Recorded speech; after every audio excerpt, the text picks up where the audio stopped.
जय हिंद एवरीवन। आज हम बात करेंगे एक बहुत ही बेसिक टॉपिक पे, जो है 5 डेज एसएसबी प्रोसीजर। जो 5 डेज का एसएसबी टेस्ट है उसमें कौन कौन से टेस्ट होते हैं डे वाइज, आज हम ये समझते हैं। सबसे पहले जाते ही कैंडिडेट्स का स्क्रीनिंग टेस्ट होता है, जिसमें बेसिकली आपके OIR ऑफिसर इंटेलिजेंस रेटिंग और आपका PPDT picture perception and discussion test होता है। बहुत बेसिक टेस्ट हैं, ठीक है। OIR टेस्ट में आपके 2 सेट्स मिलते हैं, टोटल 60 क्वेश्चंस होते हैं, जिसमें आपको 30 मिनट्स का टाइम मिलता है। ये test verbal and non verbal reasoning के होते हैं, मल्टीपल चॉइस क्वेश्चंस होते हैं, मैथ्स से रिलेटेड होते हैं, सिंपल हैं मगर प्रैक्टिस के साथ ही आप इसको क्लियर कर सकते हैं। एक टाइम बाउंड मैनर में आपको क्लियर करने के लिए इसमें स्पीड और एक्यूरेसी चाहिए। फिर आता है आपका picture perception and discussion test. ये एक तरीके से साइकोलॉजिकल और GTO टेस्ट का मर्ज है। इसमें आपको एक पिक्चर दिखाई जाती है फॉर 30 सेकेंड्स एंड वो एक थोड़ी ब्लर या हेजी पिक्चर होती है, और उस पिक्चर पे आपको एक स्टोरी लिखनी होती है 4 मिनट्स के लिए। उसके बाद आप एक ग्रुप में अपनी स्टोरी नरेट करते हैं 1 मिनट में, और हर बच्चा जब नरेट कर लेता है, हर candidate, then they arrive at a common story thereafter. इन 2 टेस्ट के क्लियर करने के बाद, जिससे आपका एक बेसिक इंटेलिजेंस पता चल जाता है कैंडिडेट का, तो सिलेक्शन होने के बाद आप फर्दर SSB में आगे जाते हैं। डे 2 होता है आपका साइकोलॉजिकल टेस्ट का। इसमें काफ़ी सारे टेस्ट हैं, जैसे कि आपका WAT word association test, TAT thematic apperception test, SRT situation reaction test और सेल्फ डिस्क्रिप्शन SD। ये सारे टेस्ट जो हैं आपकी इमेजिनेशन पावर, ओरिजिनलिटी और कंसिस्टेंसी को चेक करते हैं। पहली बात है, साइकोलॉजिकल टेस्ट के लिए आपको एक नेचुरल और ऑनेस्ट आंसर देना चाहिए, ठीक है। वो चीज़ आप ध्यान में रखते हुए अपने इमेजिनेशन को यूज़ करके आपको स्टोरीज लिखनी है, आपको वर्ड एसोसिएशन टेस्ट में सेंटेंसेस बनाने हैं, आपको सिचुएशंस को के ऊपर रिएक्शंस लिखने हैं, right. And self description, simple है ये।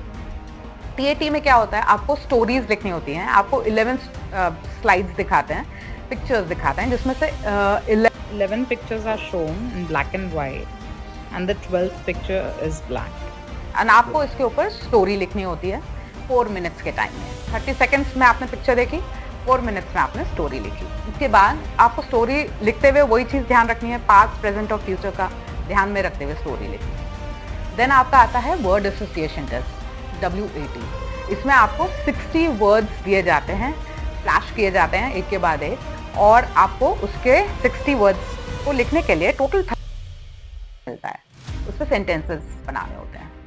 देन आपका आता है सिचुएशन रिएक्शन टेस्ट, SRT। इसमें भी आपको 60 सिचुएशंस मिलती हैं, जिसमें आपको क्विकली नेचुरल रिएक्शंस लिखने पड़ते हैं अपने 30 मिनट्स के टाइम में। Then the next and the last psychological test is self description test. इसको SDT या SD भी बोलते हैं। इसमें आप how friends see you and your teachers see you, उसके बेस पे आपको डिस्क्राइब करना होता है। And you are given 15 minutes for this test. आपकी नेचुरल थिंकिंग क्या है, आपका एटीट्यूड कैसा है, आप में OLQs हैं कि नहीं हैं, ये सारी चीज़ें बाहर आती हैं। Now coming on to day 3, it is for a GTO task as well as your interview. 3rd day जो आपके कुछ बच्चे इंटरव्यू देते हैं, कुछ बच्चे GTO टास्क के लिए जाते हैं, अलग अलग बैचेस में डिवाइड करके।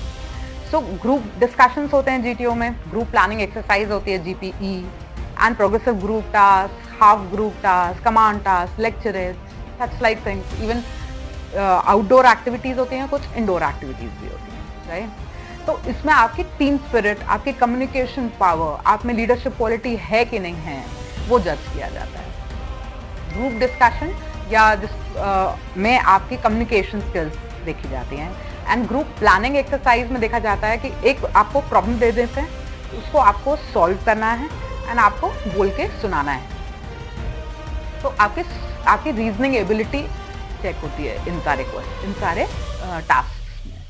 देन आपके आउटडोर ग्रुप टास्क हैं, जैसे कि progressive group task PGT, half group task, group obstacle race है आपकी, एंड आपकी फाइनल ग्रुप टास्क हैं। ये और तो और आपके GTO में आपके टोटल 9 टास्क होते हैं। उसमें lecturette, command task and individual obstacles, ये सारी चीज़ें एक के बाद एक GTO कराता है ग्राउंड में। एंड आपका अब बात करेंगे पर्सनल इंटरव्यू की, जो कि 3rd एंड 4th डे होता है। इसमें आपको क्वेश्चंस पूछे जाते हैं by the interviewing officer based on your PIQ form, personal information questionnaire form. उसके बेसिस पे आपसे क्वेश्चन पूछे जाएंगे, आपका कॉन्फिडेंस लेवल चेक किया जाएगा, how you think about life वो चेक किया जाएगा, आपका पास्ट थोड़ा सा कुरेदा जाएगा सो एज टू नो कि आप फ्यूचर में कैसे रहेंगे। ठीक है, तो इस चीज का ध्यान रखिएगा। आपको कॉन्फिडेंट होकर ऑनेस्टली जवाब देना है, आपकी क्लैरिटी ऑफ थॉट चेक किया जाता है ऐसे टाइम पर। आप जितना काम एंड कंपोज रहेंगे ना ऐसे टाइम पे, आप बेटर जवाब दे पाएंगे, ये चीज हमेशा ध्यान रखिए। अब आपका लास्ट है conference day, which is the 5th day in SSB। कई बच्चों का ये 1 से 2 मिनट लास्ट करता है, कईयों का ये 10 मिनट तक भी लास्ट करता है, जिसमें सारे एसेसर्स एक फॉर्मल तरीके से कैंडिडेट से मिलते हैं एंड उसके बाद वो डिस्कस करते हैं कि उस कैंडिडेट को लेना चाहिए कि नहीं लेना चाहिए, एंड उसके बाद फाइनल रिजल्ट डिक्लेयर होता है। जो बच्चे क्लियर कर जाते हैं, दे गो फॉर फर्दर मेडिकल्स। इसमें ध्यान रखिएगा, SSB is all about consistency, team work and honesty, so prepare accordingly.